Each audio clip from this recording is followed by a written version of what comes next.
Party ఆఫీసులు కూల్చడానిక ప్రజలు అధికారం ఇచ్చిందని జై భీమ్ పార్టీ వ్యవస్థాపకుడు జడ శ్రవణ్ కుమార్ ప్రశ్నించారు.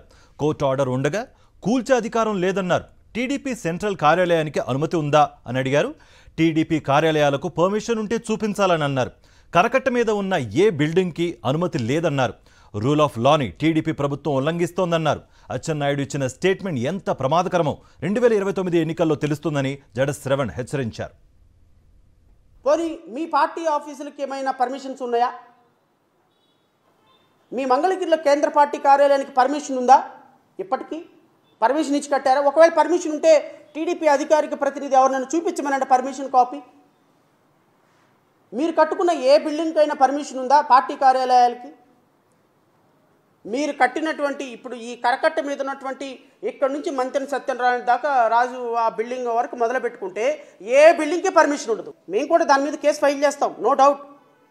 ఏదైతే మీరు ఇప్పుడు పడగొట్టారో పార్టీ కార్యాలయాలు, మేము కూడా కరకట్ట మీద ఉన్నటువంటి బిల్డింగులు దేనికి పర్మిషన్ లేదు. ఆ పర్మిషన్ కూడా ఇరిగేషన్ ల్యాండ్లో అన్ని బిల్డింగులు కట్టారు, వాటన్నిటిని కూడా డిమాలిష్ చేయండి అని మేము కూడా ఒక ప్రజా ప్రయోజన వ్యాజ్యం వేయబోతున్నాం. మన అచ్చెన్నాయుడు పసుపు బిళ్ళ పెట్టుకుని వెళ్ళండి, ఎంఆర్ఓ మీకు ఏదైనా చేస్తానన్నాడు. అది ఎంత తప్పుడు స్టేట్మెంటో మీకు ఇప్పుడు అర్థం కాదు, 2029లో అర్థం అవుతుంది. ఎందుకంటే ప్రజలు ఓట్లేశారు కదా అని మిమ్మల్ని ఎప్పటికీ నెత్తిన పెట్టుకుంటారని మాత్రం అనుకోమాకండి. వాళ్ళకి మిమ్మల్ని ఎలా నెత్తిన పెట్టుకోవాలో తెలుసు, అవసరమైనప్పుడు ఎలా కింద పడేయాలో కూడా అంతకంటే ప్రజలకు ఎక్కువ తెలుసు.